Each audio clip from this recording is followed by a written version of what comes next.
So again, back to our simple carbs. A simple carbs is going to talk about your sprints. Those are your sprints. That is going to be your quick sugar spikes. That means you're going to eat something, you're going to have a sugar spike, and then it's going to crash right after that. Okay.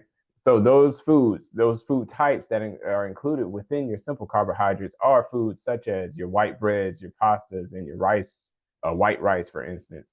You have your sugary snacks like donuts, muffins, cookies, and cakes, for instance. Candies are considered a simple carbohydrate. Then you also have, of course, your beverages. Now, a lot of people may not think about this, but sodas, sweet drinks, Powerades, and Gatorades, for instance, those contain carbohydrates.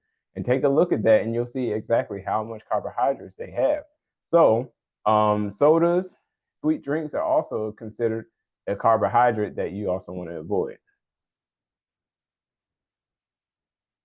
Now, your complex, like I mentioned, this is your marathon, this is your soccer game, this is your basketball game or your football game, for instance. This is that long lasting energy that you're going to have to help sustain you throughout the event, throughout your game, throughout your day, for instance. So, that is going to be a slow burn in the burning the sugars to help you in providing you the energy that you need to get throughout the day, rather than with your simple carbs, that is your quick spike, and then you have that crash. With your complex carbs, you have that long lasting energy that's going to help you in getting throughout the day.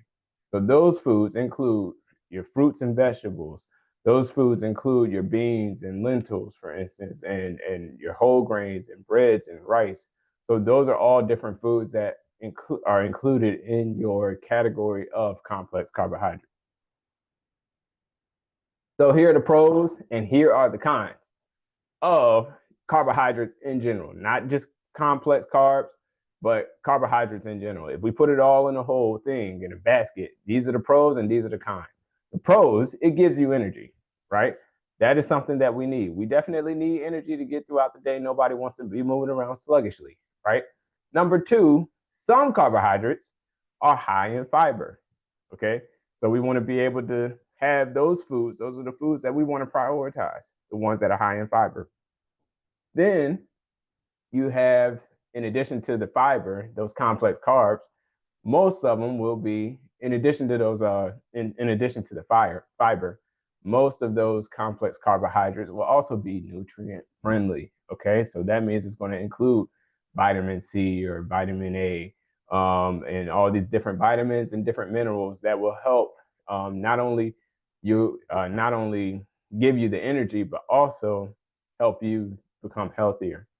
Now, the cons go into this category here, right?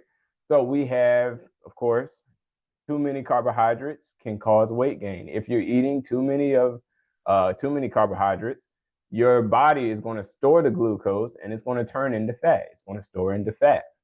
If it becomes that, that's how we become obese, and it leads to diabetes. It can lead to chronic diseases. It can lead to cancers, for instance. And if you have, let's say, diabetes, that's where your blood sugar is going to be affected and your blood sugars are going to spike. So, those are the cons to having too many carbs. So, we have to find the right balance of how many carbs we're supposed to have, how much, and what type of carbs we're supposed to have. So here's the deal. Here's the question. Should I go on a low carb diet? The answer to that, you don't have to. I'm not going to say yes. Obviously, I said no. You don't have to go on a low carb diet. Now, if you did, I'm pretty certain that you may find some benefits there, but is that sustainable, right? Especially if we love bread, especially if we love these pastas and rices and things along those lines. You don't have to go on a low carb diet. But what we have to do is change our outlook on the different carbs that we are including in our diets. So, what I mean by that is going back to what I always talk about, prioritize our God made foods versus our man made foods. When it comes to our God made foods, those are our whole natural foods. We're going to limit our sugars. We're going to eat the food that are most in fiber, as well as, in addition to that, prioritizing other things such as healthy fats, lean meats, um, and all these other things that have been created by God to help us in living a healthy lifestyle. So these are some foods that we want to include in our diet when it comes to prioritizing the right carbs. Those right carbs, again, are God made ingredients. So there are better and worse carbs. The difference is having to do with the glycemic index. Again, there are better and worse carbs, the difference having to do with the glycemic index. This is a quote from Dr. Well, who is a doctor who talks about health and wellness. And he shared this quote through an article that I found. Right?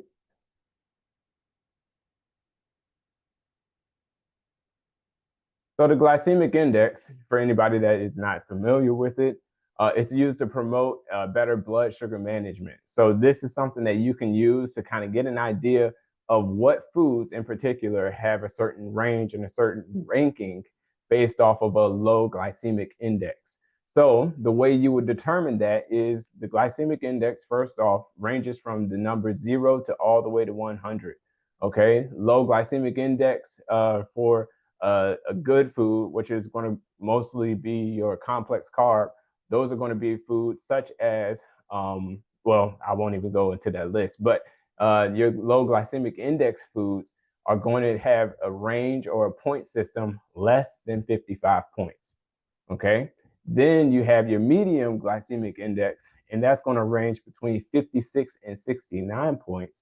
And then your high glycemic index, which is something that we want to limit and avoid, are going to be points over 70. So anything between 70 and 100 are all things that we want to put a limitation on.